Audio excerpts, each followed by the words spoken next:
নির্ধারিত সময়ের আগেই সচিবালয়ে প্রধানমন্ত্রীর অফিসে পৌঁছান ভারতীয় হাইকমিশনার দীনেশ ত্রিবেদী। প্রায় 2 মাসের ঢাকা অবস্থানকালে সরকার প্রধানের সাথে এটিই তার প্রথম সাক্ষাৎ। সকাল 11টায় শুরু হয় বৈঠক, চলে টানা 40 মিনিট। শুরুতেই ভারত সরকারের মন্ত্রী পদমর্যাদা পাওয়া এই দূতকে স্বাগত জানান প্রধানমন্ত্রী।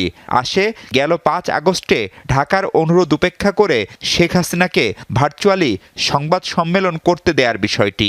এটিকে যে ভালোভাবে নেয়নি ঢাকা, তা আবারও স্পষ্ট করেন সরকার প্রধান।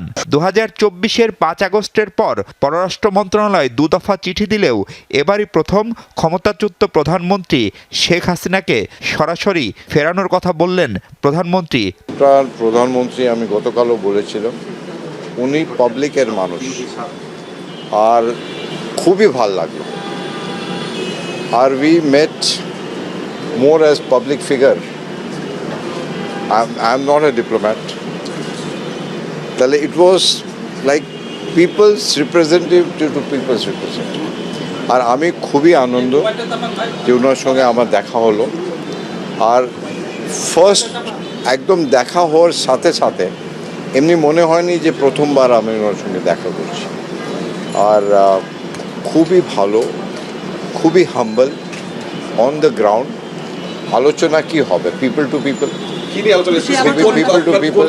খুবই ভালো, খুবই ভালো আলোচনা হলো, খুবই ভালো। We are looking forward.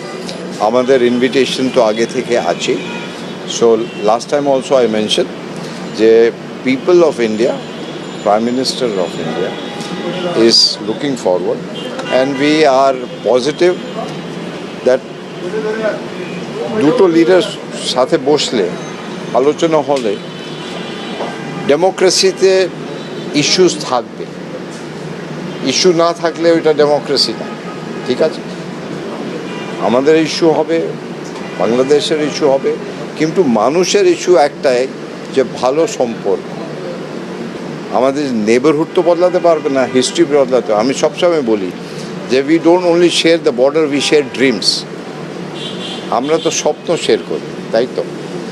আর আমার মনে হচ্ছে আগামী দিন ভালোই হবে। ইস্যুসটা শর্ট আউট করতেই হবে দুই দিক থেকে।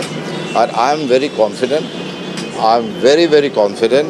আমাকে খুবই ভালো লাগলো ওনার সঙ্গে দেখা হলো। অনারেবল হোম মিনিস্টারের সঙ্গে দেখা হলো প্রথমবার। I am grateful for both the leaders for having given me such a valuable Times, and I wish the people of Bengal, Bangladesh and people of India a bright future. Issues না থাকলে তো democracy থাকবে না। ইস্যুস কেন কি? Issues তো আপনি বাড়িতেও ইস্যু থাকে। আমি যখন বাড়ি যাই, বাড়িতেও ইস্যু থাকে। আর এইটা আছে, কোনো ইস্যু এইটা না যা আমরা সলভ করতে পারি। এটা আমি বলতে পারি, এটা আমি কনফিডেন্টলি বলতে পারি, কোনো ইস্যু নাই যা আমরা বসে সেটেল করতে পারি না।